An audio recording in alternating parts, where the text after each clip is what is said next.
You guys ready to go? Recording, ready. Awesome. Welcome everybody. It's so good to be here with all of you in beautiful Harding Canyon.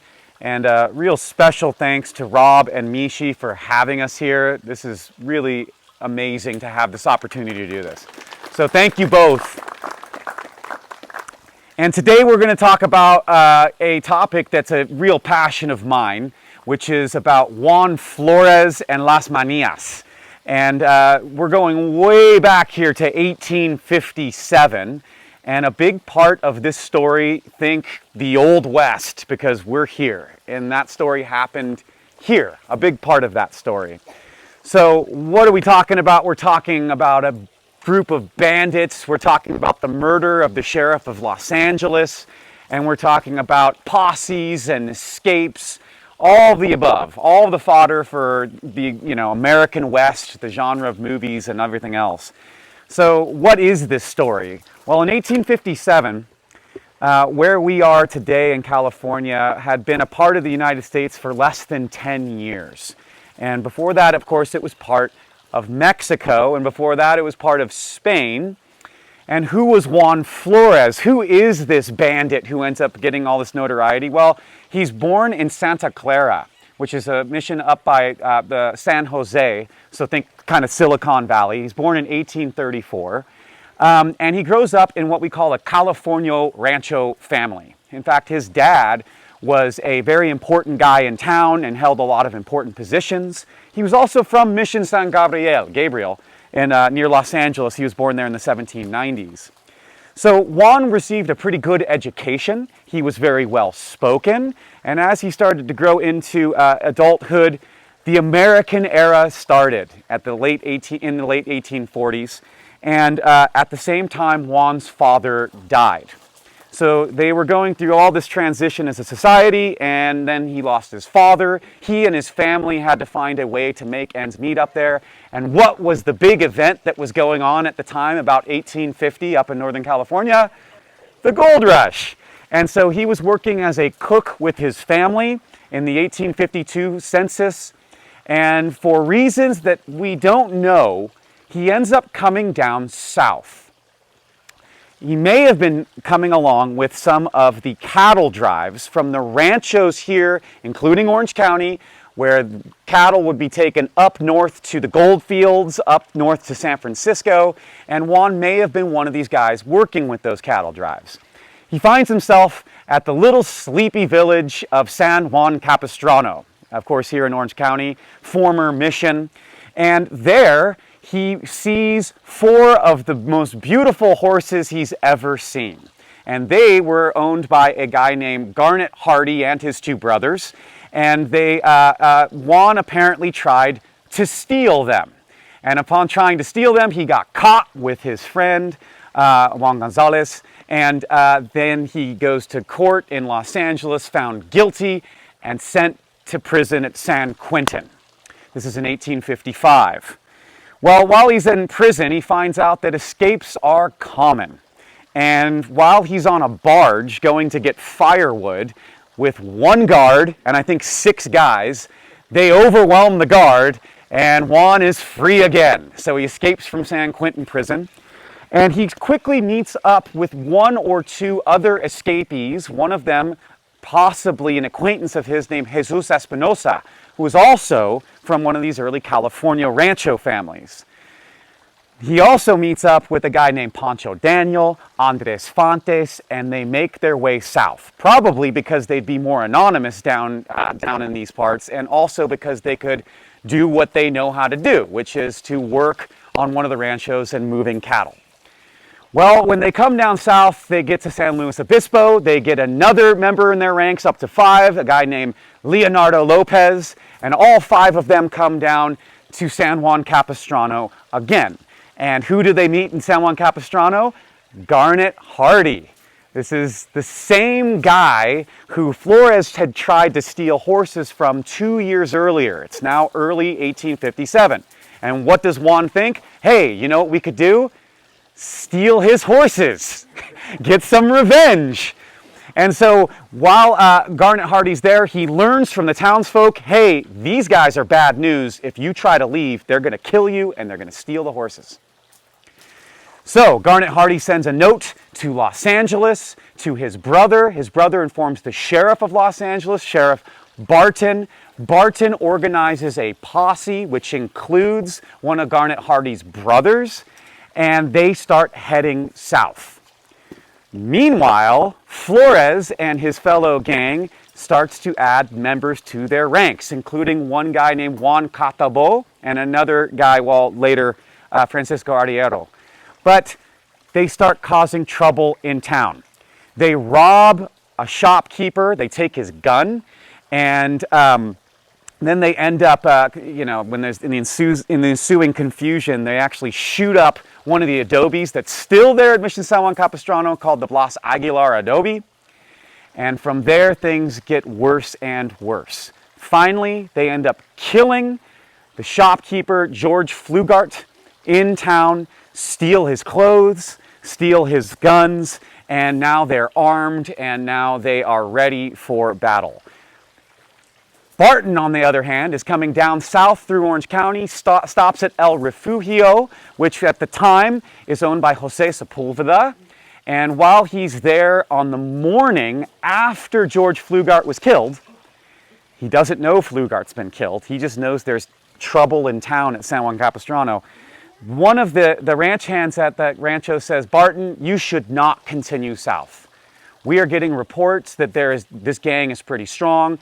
They're really causing trouble. You need to be careful. Barton only has a small number of men. We're talking 6 guys plus 1 ranch hand. He doesn't listen to their advice.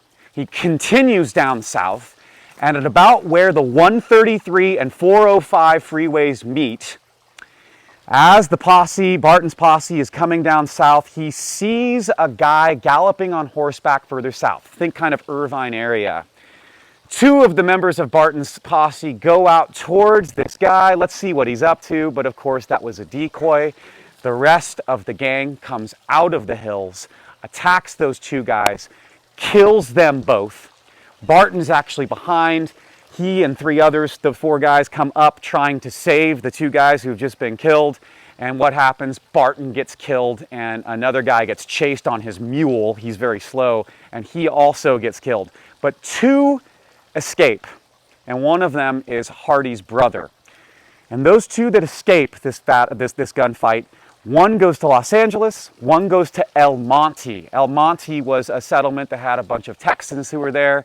And when they tell these respective towns, El Monte's near San Gabriel, if you don't know where it is, they tell Los Angeles and El Monte, the sheriff of Los Angeles has been killed. This gang is much more powerful than we first thought. And what do you think was the response among the people in Los Angeles and El Monte? Absolute hysteria. They locked down the towns. They arrested anybody who looked suspicious, threw them into jail. And who was the law now at this point? Well, there was no law. Sheriff Barton had been killed. 2 posses are formed. One in Los Angeles of the California rich rancho guys, including Andres Pico of the Pico family. And in El Monte, you have another posse that's formed under Dr. Frank Gentry. So you have this California posse, you have kind of this American posse, and what do they need to do? Work together. And together they make their way south to San Juan Capistrano to find out where the robbers have gone. And I'm going to pick up the next part of that story further on up the hill. Okay, a couple things before we start hiking, and I will get some questions too before we go. But before we start hiking, just want to make sure I get these points in. We're going up a single track. A single track means that we should walk all in one line because we do not want to disturb any of the sides of the trail. We don't want to widen it out. And it's pretty cool outside, and although there might be snakes out there, there may be snakes out there, just be watchful. Don't want to be on your phone. Just watch in front of you, and if anybody sees something, just let the rest of us know. And I think that's it, Rob, as far as the hiking part goes. Now, questions. And we have this right here. You guys, this is like a little microphone so that it can get picked up by the recording. Yes, thank you for this fascinating talk. What is your name, sir? Oh, sorry. My name is Eric Plunkett. You wrote this wonderful handout. Yesterday during my prep period as a teacher, yes. Thank you. Anybody else have any questions about? How many men did Juan Flores have in his gang? Wonderful question. I was going to get to that. And I'll give you a little preview. At the time that Sheriff Barton's killed and you have the two men return to Los Angeles and to El Monte to say the sheriff's been killed, do you think that the people in town made this made it bigger than it really was? The numbers bigger than they really were? Of course they did. To them, at the point in the story where we are right now, the Flores gang is 50 strong. And they're possibly going to take California and try to cause a revolution and put it back into Mexico's hands. How many were there in reality? 8 or 9. And we're going to get to that later on in the story. They find out it was much fewer than they had thought. All right, any other questions before we continue up the trail? Okay, well, as you're going up the trail, so too was the posse later in the story. So keep that in mind as we go up.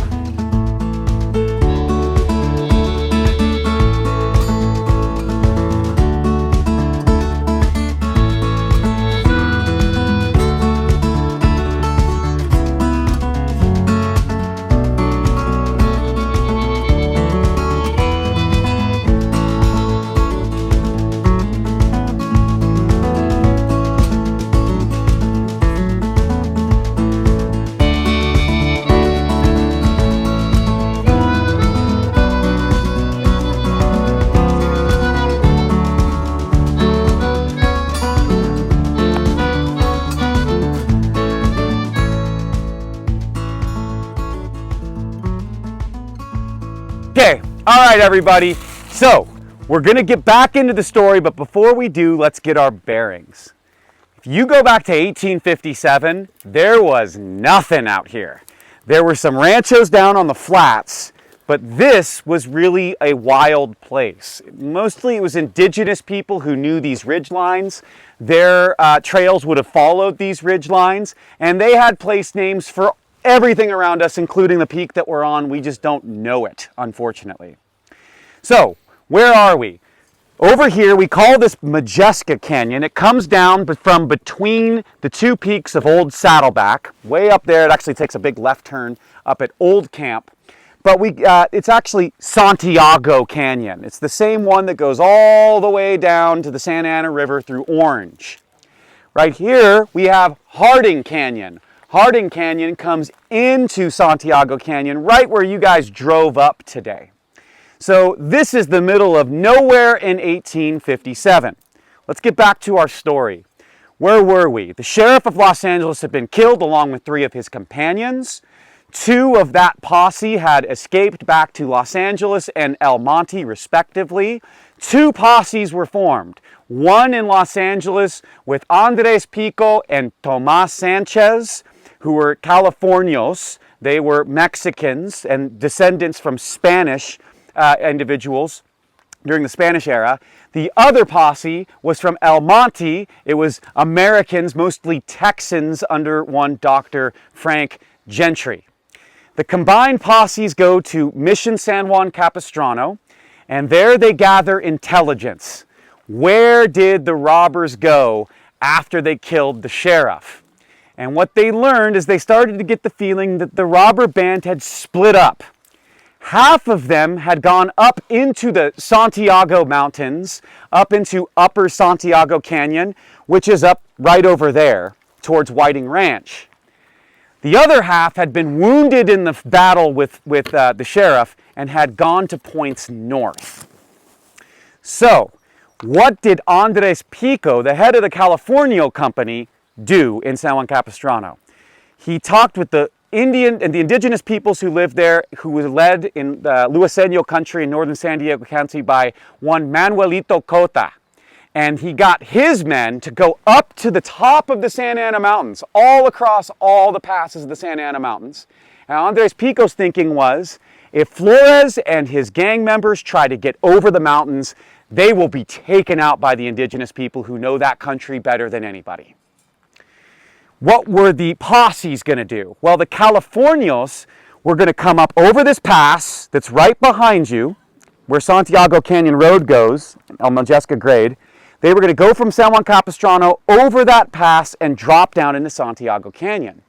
The El Monte boys, the El Monte company, the Americans, were going to go up to Orange and then come up Santiago Canyon Road past the college, and it was a pincer movement. They were going to catch the robbers somewhere in Santiago Canyon. So, Andres Pico and the Californios, Tomas Sanchez, they come up over the pass, and as they're coming over the pass, who do they see but Flores and some of his companions? And they very wisely did not continue down Santiago Canyon. They came right up the canyon that you can see right up there. They were on horseback, and they were very well armed. Juan Flores, Leonardo Lopez, Jesus Espinosa, and then others were Chino Varela. Chino Varela was 15 years old. His dad was from Los Angeles. He was one of the other gang members, as well as Francisco Arriero and Juan Catabo. They all came up here. Andres Pico, Tomas Sanchez, and his men follow them on horseback up the canyon. It's a rough go, and they're firing at each other all along the way. Now, back then, firearms were not like they are today. They're mostly using 1852 Colt Navies and some long guns. These are basically cap and ball, where you have to load each one of the chambers in order to fire it. And back then, they were not as accurate nor as powerful as guns later became. So none of the shots had any effect. The robbers come up the hill that you just came up on their horses. They came right up here, basically from where the fire station is, if you know where that is. And the California company that's trailing behind them, Pico and Sanchez, they send a messenger down Santiago Canyon to meet the El Monte company and said, "We found them. They came up to this ridge. Get up here now." The Monte company very quickly comes up canyon, meets the California company. The combined posses are about 120 men. This is one of the largest posses in all of Western history. And they're camped right at the base of this hill. Dr. Gentry and his men are arrayed along Santiago Creek, all the way towards the Tucker Wildlife Sanctuary right up there. And their purpose is to stop anybody from trying to get down into Santiago Canyon. The rest of the company starts coming up this hill, and they get to about where you're standing, and the robbers have made their way up this hill. Now, who would be brave enough to go up that hill after them? They have the high ground. They're very well armed. If you go up that hill, you see the bottleneck that's right here. This is a terrible place if you're in pursuit. So, they don't know what to do. They're waiting here. It's getting towards nighttime. They know if they don't go after the robbers now, they're going to have the darkness to be able to just abscond into the mountains. So Tomas Sanchez of the California company and Bethel Coopwood of the El Monte company both together decide, we are gonna pursue them on foot. It's too hard to get our horses up there. We're gonna have to go on foot after them. 6 other men join them, 8 in total. And as they start coming up here, the robbers are behind these bushes. And one of those guys going up was Eduardo Poyarena. And he said later that every once in a while the robbers would pop up from behind one of these chamise bushes, behind these sagebrush. They'd fire a bunch of shots, and then they'd duck back down and start army crawling, or some of the horses had been taken up to the peak, apparently. Huh? A bunch of shots? I thought it was ball and powder. Yeah, so they had up to like 5-6 shots total, right? That they're boom, boom, boom, boom, boom. And then that was basically just to try to keep them back, right? And then it was a slow climb. Very slow and dangerous. After Coopwood and Sanchez and their men get up to the base of this peak, suddenly the firing stops. And they slowly go up this bottleneck. And before they actually do, about where we're standing, I forgot, Chino Varela, the 15-year-old kid, he gets caught right here. He finally gives himself up. Why does he get caught right here? Because some of the California company know him. His dad was very famous from the Mexican-American War. They're actually calling out to him. They know he's involved in all of this from what intelligence was gathered in San Juan Capistrano. He's caught right here. So they have one in custody. The rest have gone up to the top of the peak. Well, Cupwood and Sanchez and his men slowly get up to the top of the peak. And when you get up there, it descends a little bit to a little shelf where they found some of the robbers' horses, and they found only one man, Juan Catabo. He's the only one there, and he said, "No way, I'm not going down that." Go down what? What's on the other side of this ridge? It's just a ridge going up into the mountains, right? No, it's a cliff. On the other side of this is a big rocky cliff. So what did Juan Flores, Leonardo Lopez, and Jesus Espinosa do to get down it? They tied together their riatas, which are like the ranchero ropes, and they slid down the rocks, sometimes hanging apparently over the chasm below. Remember that it's getting dark. Apparently, while they were going down, Flores slipped off the rope, or it broke, or he ran into the cliff, and his ball and powder right pistol went off, and it injured his wrist badly, but he fell to the ground. They actually found a broken gun at the bottom of the cliffs. Espinosa, Flores, Leonardo Lopez, they get away. They escape into the night, probably go up that canyon you can see right there, go over and drop down Williams Canyon back into Santiago Canyon. They're gone. One other man, Francisco Arriero. Arriero means the squirrel. Made his way, he said, "No way I'm going down that." And he came down this side of the mountain and got caught by Dr. Gentry's men over towards the Tucker Wildlife Sanctuary. So now, the combined posses come back down at nightfall. They've made camp down here. And what do they have to show for all of their efforts? They have 3 men in custody.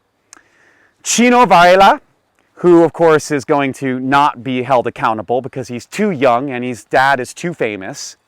They have Juan Catabo, who had joined the gang in San Juan Capistrano, and Francisco Arriero, who had apparently joined the group after they had committed all their crimes. So all 3 of them are in custody. 3 others have escaped. Okay, so that's where the story is now. We're going to pick up what happens at the top of the peak. All right, but before we do, questions, and Rob has his microphone stick. So The talking stick. the talking stick. You cannot speak unless you hold the sacred talking stick.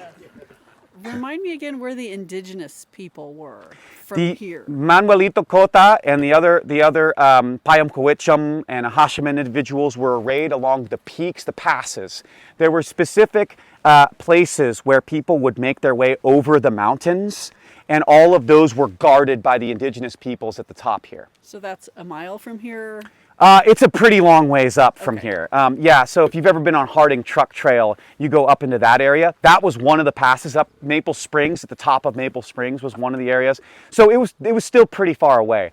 But I just like to point out, basically, if the robbers had gotten up there, I don't think they would have made it, because they didn't know the country and the indigenous peoples did. Just a comment, 40 plus years ago, when I was living in Modjeska Canyon, I came up to the top of Flores Peak with a hiking buddy of mine to see if the cliff, see if somebody could actually get down there or whether it was just a story. We made it down there. It was extremely difficult.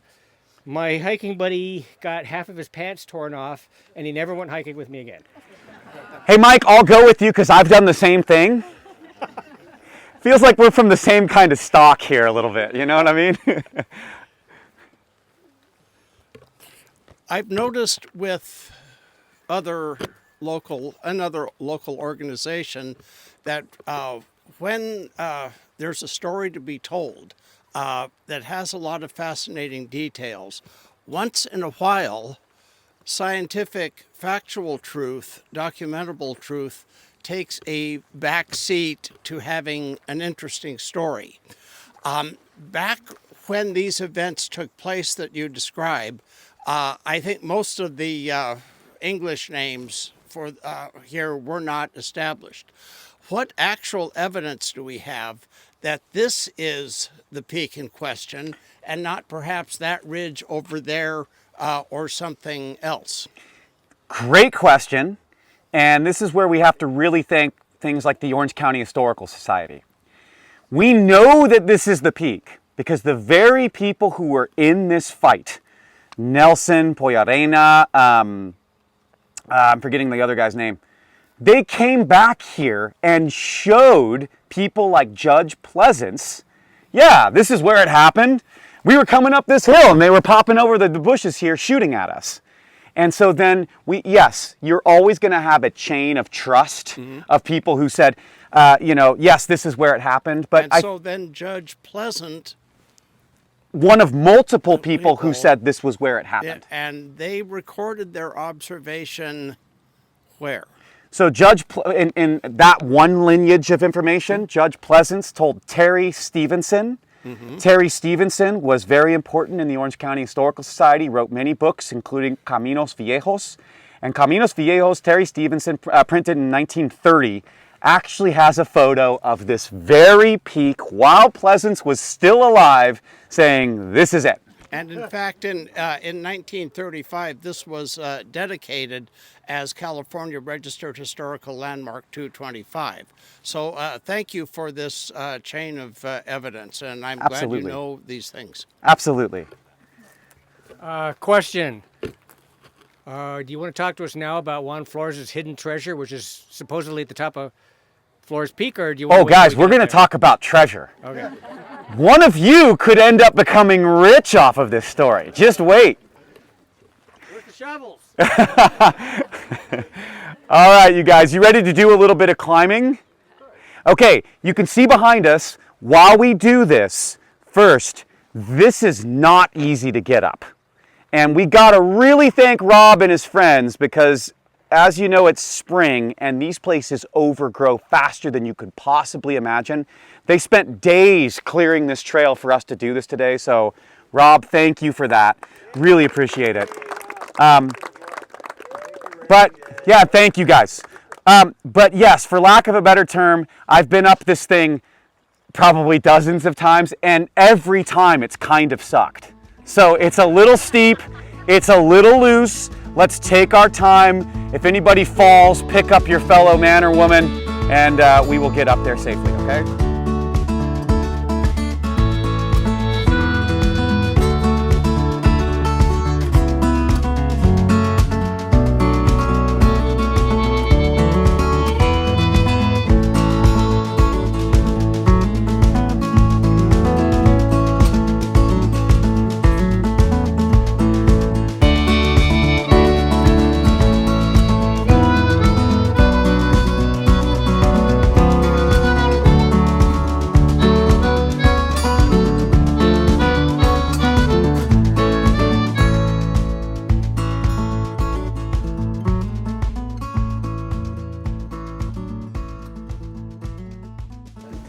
All right, guys, we're going to go ahead and do the last part of this.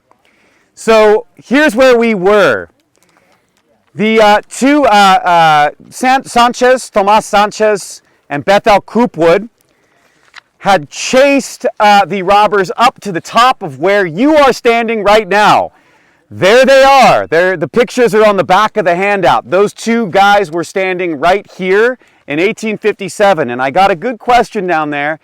This is way before the railroads even, more than 20 years before they get to Orange County. So think way back into the past. This is really like, people, the idea of cowboys and Indians kind of idea of, it's way back then. But here's what happened. When those guys got up here, imagine how the Las Manias, right? They were just probably disappointed to see this in front of you. It's getting dark. This ridge does not go into the mountains. It terminates right here. And this is what they had to go down, right? And about down here on this little shelf, it's mentioned in the newspapers at the time, that they went down to a shelf down here where they found that they had fastened their riatas, and that's how they'd gotten down. And this is where they catch Juan Catabo. Okay, so after they get the 3 prisoners that are down there at the fire station, Flores, Espinosa, and Lopez get down there. We don't know exactly where they went, but my guess is they actually went up through this ridge, because they could not have gone down canyon because they would have met the entire posse down there. So they probably went over this ridge. 2 things I have not mentioned yet. These guys were very, very young, about the age of 20. And they were pretty arrogant, as sometimes 20-year-olds can be. And their gang name was Las Manias. Now, Las Manias roughly translates from the Spanish to English as the handcuffs. They were proud of their prisoner past, and they were always good at making prison breaks. And here is another example of them escaping a situation that seemed impossible for them to escape. But this isn't the last of their great escapes. After they go down into Santiago Canyon, Dr. Gentry, who had been a line down here of the Monte Company, goes down Santiago Canyon. And he finds their trail in the canyon, probably near Black Star, and follows them down canyon for 3 miles, follows Flores, Espinosa, and Lopez.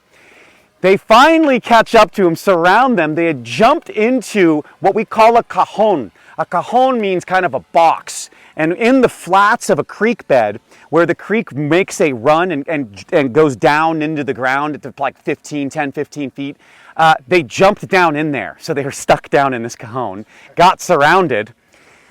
Another thing that I haven't mentioned, it was an insanely dry year, ridiculously dry. The newspapers are saying the cattle are just dying out in the plains. It's frightful to go out there because they're just dead out there.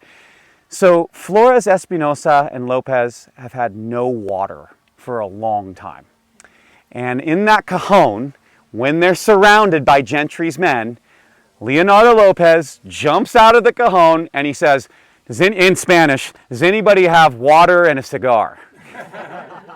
So they finally get caught.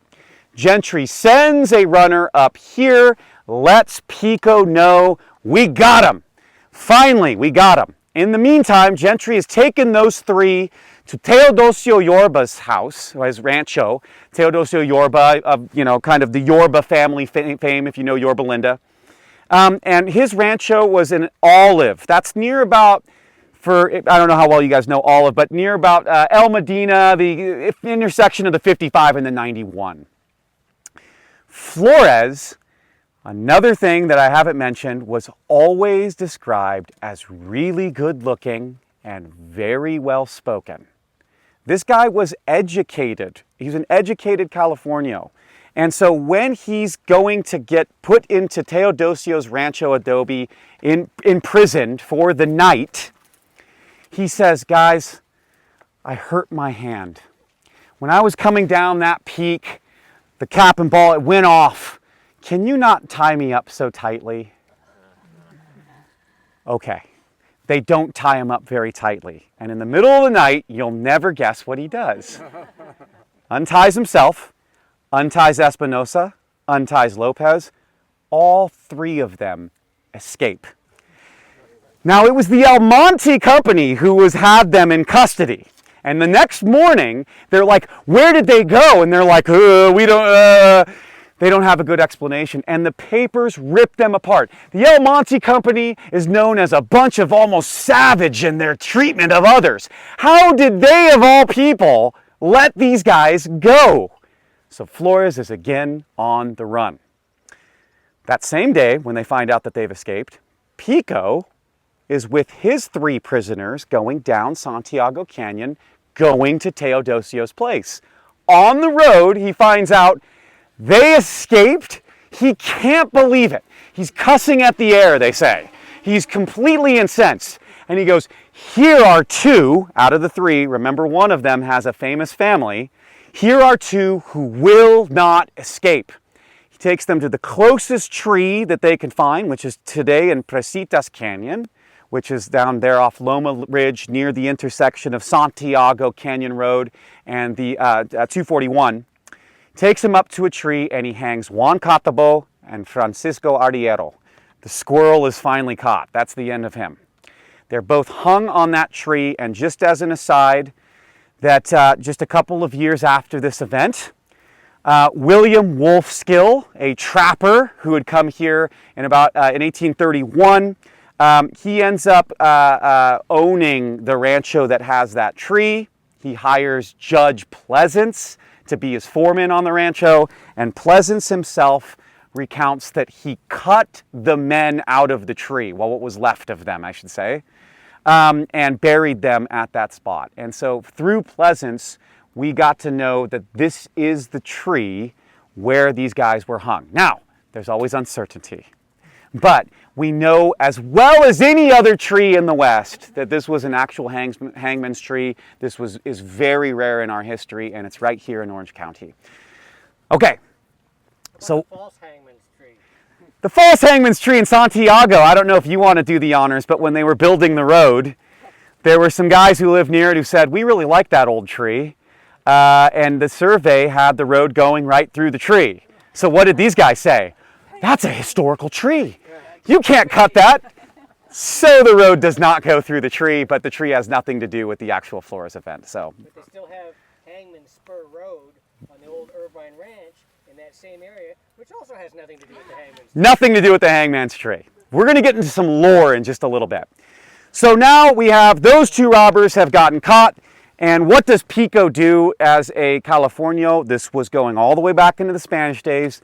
You cut off the ears of those you kill to show them as trophies. He has their ears cut off, Catabo and Ardiero, and they take those into Los Angeles. And there's actually a debate in the papers. This is gruesome versus no, they deserved it, versus, hey, we should probably be moving on beyond this. We're not going to do this anymore. But just another interesting tidbit.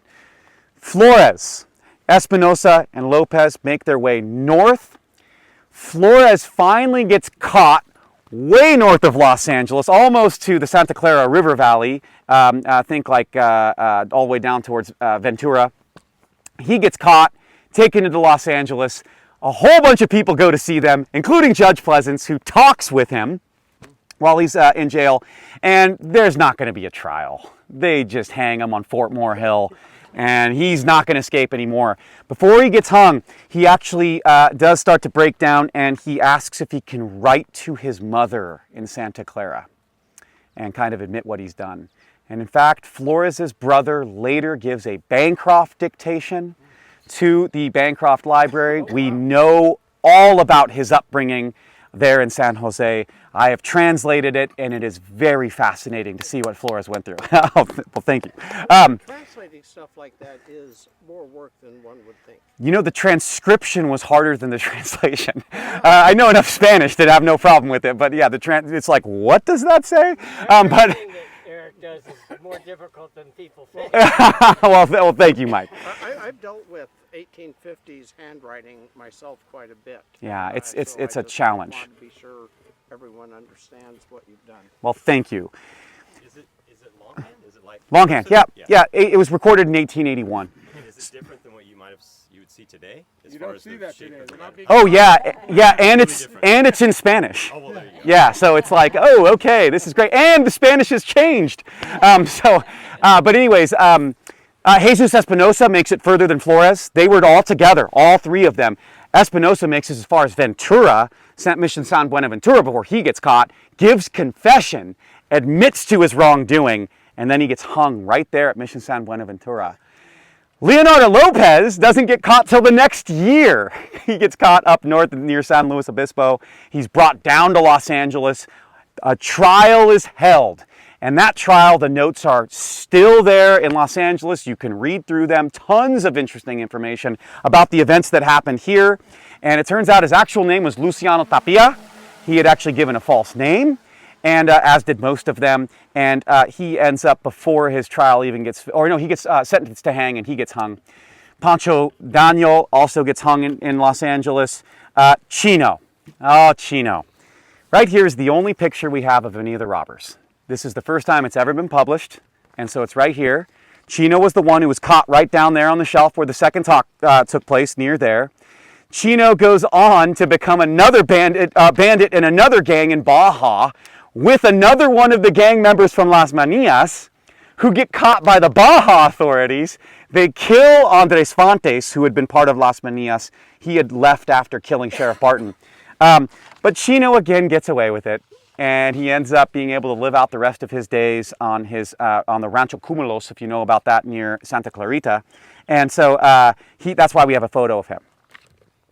So ends this episode. This was a huge episode in the history of Southern California, and it saw a combination of two very unlikely groups, the Californios and the El Monte group, coming together to take care of this threat. This was kind of vigilantism before things started to get more organized. So what was the motivation of Las Manias? Extremely dry year. The work of the cattle drives was drying up in 1857 because cattle started to be taken in here from as far as Texas. As things got organized in San Francisco, there was not a need for cattle up there as much from sourced here, because that's a long way. They could source their cattle closer to where San Francisco was. So you had an economic challenge going on for the old Rancho Californio class. I think there was a lot of animosity there. And the Californios who went after these guys, they were the gente de razón. They were the rich guys. Pico was rich. His sister was married to the rancho owner at Mission San Juan Capistrano, John Forrester. That's why he was down here. These guys were the real upper class. So if you want to have, what was the source of all the Flores event? It was really about economic change and class. That was what this story was all about. It wasn't a revolution. It was really a sad episode in the history of California. Now, the lore. Who's ever been to Robbers Peak? Hey, where do you think Robbers Peak may have gotten its name? Flores, Lopez, Espinosa, when they got caught in Santiago Canyon, they may have gotten caught close to where Robbers Peak was, and that kind of led to this. In Fremont Canyon, there's Robbers Cave. You have to think of the generation after this, their children going, I heard from my parents that there was this robber band going through the mountains. Suddenly everything in that area is getting called robber something. But one story that actually has a little bit of legitimacy, over near Santiago Oaks Park, when they were running pipelines, okay, George Washington T. Smith was running a pipeline to run irrigation through there. As they were doing that in 1906, they're digging the shovel in, bang, hits metal in a bag. And what's in there? Gold coins, thousands of dollars of gold coins, right basically where Weir Canyon runs into Santiago Creek, a little below that. And none of the coins have any date after 1856. So, of course, whose money must that have been? Flores! It must have been Flores' loot! Now, I just want to point out, did he really carry a bag full of gold coins over this, over that, ran down Santiago Creek, and then after getting into a 3-mile chase went, you know what I should do? Bury the money before they catch me. Yeah, unlikely. But nevertheless, there's money that was buried there. And so many other stories attributed to Flores have come out of this event that have kind of, gotten laden throughout our history. And some of those are the hangman's tree in Santiago. I was going to tell that story, but now you guys already heard it. But the truth is, as I've already mentioned, and you're standing where that history happened, and all three of these guys were here. And there's also a picture of the hangman's tree, and who's that underneath it? The judge, J.E. Pleasance. And where did J.E. Pleasance have his most famous homestead? Right there, Modjeska's, right? He was the reason that Modjeska came here. So all of this history ties all the way together. So I would like to answer any questions that you all may have, but I gotta thank every single one of you. Thank you guys. Thank you for being interested in this. I love it, but most people I'm forcing to listen to me about this. So to have an actual audience who wants to know, wow, I'm lucky.